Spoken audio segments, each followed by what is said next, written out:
ମୁଁ ଡକ୍ଟର ଫରୀନ୍ଦ୍ର ସିଂ, ପ୍ରଧାନ ବୈଜ୍ଞାନିକ ଏବଂ ପୂର୍ବ ବିଭାଗ ମୁଖ୍ୟ ଫସଲ ସୁଧାର ବିଭାଗ IPA 203, ଯାହା ମୋ ପଛରେ ଲାଗିଅଛି। ଏହା ଭଲ କିସମ ଅଟେ। ଏହା 2015ରେ CRC ଦିଲ୍ଲୀରୁ ନୋଟିଫାଏଡ୍ ହୋଇଛି ଏବଂ ଏହା ଉତ୍ତରପ୍ରଦେଶ, ବିହାର ଓ ଝାଡ଼ଖଣ୍ଡ କ୍ଷେତ୍ର ପାଇଁ ବିକଶିତ ହୋଇଛି। ଏହି କିସମ ହରଡ଼ ପାଇଁ ଏକ ଉନ୍ନତ କିସମ ଅଟେ। ଏହାର ଉତ୍ପାଦକତା ଅନ୍ୟ କିସମ ଅପେକ୍ଷା ଖୁବ୍ ଅଧିକ ଅଟେ। IPA 203 ଯାହା ଏଠାରେ ଅଛି, ଏହା ଜୁଲାଇ ମାସରେ ଲଗାଯାଇଅଛି। ଏହାର ବୁଣିବା ସମୟ 1 ଜୁଲାଇରୁ 15 ଜୁଲାଇ ଯାଏଁ ସର୍ବୋତ୍କୃଷ୍ଟ ହୋଇଥାଏ। ଏହା ଭିତରେ ଏହାକୁ ରୋପଣ କଲେ ଭଲ ଉତ୍ପାଦନ ମିଳିଥାଏ।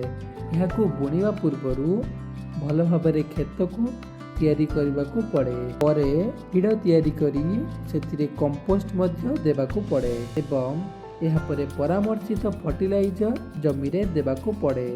ମଞ୍ଜିକୁ ବିଶୋଧନ କରିବା ପରେ ହିଁ ଏହାକୁ ବୁଣିବାକୁ ହୁଏ। IPA 203 ଏକ ପୁରୁଣା କିସମ ବାହାର୍, ଯାହା SMD ପ୍ରତିରୋଧୀ ଏବଂ ଅନ୍ୟ ଏକ କିସମ ଯାହା ୱିଲ୍ଟ ପାଇଁ ପ୍ରତିରୋଧୀ। ଏହି ଦୁଇଟି ପୁରୁଣା କିସମର କ୍ରସିଂ ଦ୍ୱାରା ବିକଶିତ କରାଯାଇଅଛି। ଏହାର ଉତ୍ପାଦକତା 35ରୁ 40 କୁଇଣ୍ଟାଲ ପ୍ରତି ହେକ୍ଟର ଏବଂ ମଞ୍ଜି ଦର 10ରୁ 12 କିଲୋଗ୍ରାମ ପ୍ରତି ହେକ୍ଟର ଅଟେ।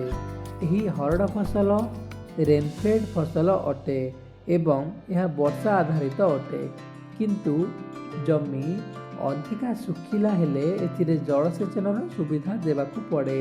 ପ୍ରଥମ ଜଳସେଚନ ଫୁଲ ଏବଂ ଫଳ ଧରି ଆସୁଥିବା ସମୟରେ କରିବାକୁ ପଡ଼େ ଏବଂ ଦ୍ୱିତୀୟ ଜଳସେଚନ ଫଳ ଧରିବା ସମୟରେ କରିବାକୁ ପଡ଼େ। ଏହାଦ୍ୱାରା ଉତ୍ପାଦକତାରେ ବୃଦ୍ଧି ଦେଖିବାକୁ ମିଳେ। ଏବଂ ମୁଁ ଆପଣଙ୍କୁ ହରଡ଼ରେ ଯେଉଁ ମୁଖ୍ୟ ଦୁଇ ପ୍ରକାର ରୋଗ ଦେଖାଯାଏ ସେହି ବିଷୟରେ କହିବାକୁ ଚାହୁଁଛି, ଯେପରିକି ଉକ୍ଠା ବା ୱିଲ୍ଟ ରୋଗ ଏବଂ SMD ଷ୍ଟେରିଲିଟି ମୋଜାଇକ୍ ବା ବାଞ୍ଝା ରୋଗ। ଏଗୁଡ଼ିକୁ ମଧ୍ୟରେ ୱିଲ୍ଟ ହରଡ଼ରେ ଦେଖାଯାଉଥିବା ଏକ ମୁଖ୍ୟ ରୋଗ ଅଟେ ଏବଂ ଏହା ସବୁଠାରୁ ଗୁରୁତ୍ୱପୂର୍ଣ୍ଣ ଅଟେ।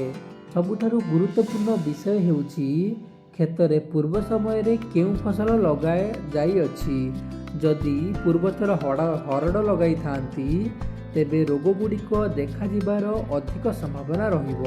ଏହି ସମସ୍ୟାକୁ ଦୂର କରିବା ପାଇଁ ଆମକୁ କ୍ରପ୍ ରୋଟେସନ୍ ବା ପ୍ରତିବର୍ଷ ଫସଲ ଚକ୍ରରେ ପରିବର୍ତ୍ତନ କରିବା ପାଇଁ ପଡ଼ିବ। ଏହି ସମୟରେ IPA 203 ଏହି ଦୁଇ ପ୍ରମୁଖ ରୋଗ ନିମିତ୍ତ ପ୍ରତିରୋଧୀ ଅଟେ। ତଥାପି ଯଦି ସମସ୍ୟା ଆସେ, ତେବେ ମଞ୍ଜିକୁ ଟ୍ରାଇକୋଡର୍ମାରେ ବିଶୋଧନ କରି ବୁଣି ପାରିବା। ଏଥିରେ ରାଇଜୋବିୟମ୍ କଲଚର ମଧ୍ୟ ବ୍ୟବହାର କରିପାରିବା। ଏହା ବାୟୁରେ ଥିବା ଯବକ୍ଷାରଜାନକୁ ହରଡ଼ ଗଛର ଚେରରେ ଗଣ୍ଠିରେ ରଖିବାରେ ସାହାଯ୍ୟ କରିଥାଏ।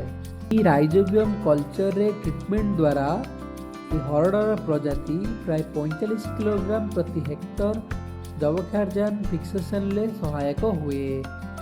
ଏହାପରେ ଭଣ୍ଡାରୀକରଣ ବିଷୟରେ ଚର୍ଚ୍ଚା କରିବା। ପ୍ରାୟ ସବୁ ଜାତୀୟ ଡାଲି ଫସଲରେ ପ୍ରୋଟିନର ପରିମାଣ ଅଧିକ ଥିବାରୁ ଏଥିରେ ବିଭିନ୍ନ କୀଟ ଭଣ୍ଡାରୀକରଣ ସମୟରେ ଏହାକୁ ଆକ୍ରମଣ କରିଥାନ୍ତି। ତେଣୁ ଭଣ୍ଡାରୀକରଣ ସମୟରେ ଏହା ଧ୍ୟାନ ଦେବାକୁ ହେବ ଯେ କୌଣସି କୀଟ ଏହାକୁ ଯେପରି କ୍ଷତି ନ ପହଞ୍ଚାନ୍ତି। ଭଣ୍ଡାରୀକରଣ ସମୟରେ ଯଦି ଆପଣ ମଞ୍ଜି ଉପରେ ଅଳ୍ପ ସୋରିଷ ତେଲ ଲଗାଇ ପାରିବେ, ତେବେ ଏହା ମଞ୍ଜିକୁ ସୁରକ୍ଷିତ ରଖିବାରେ ସାହାଯ୍ୟ କରେ।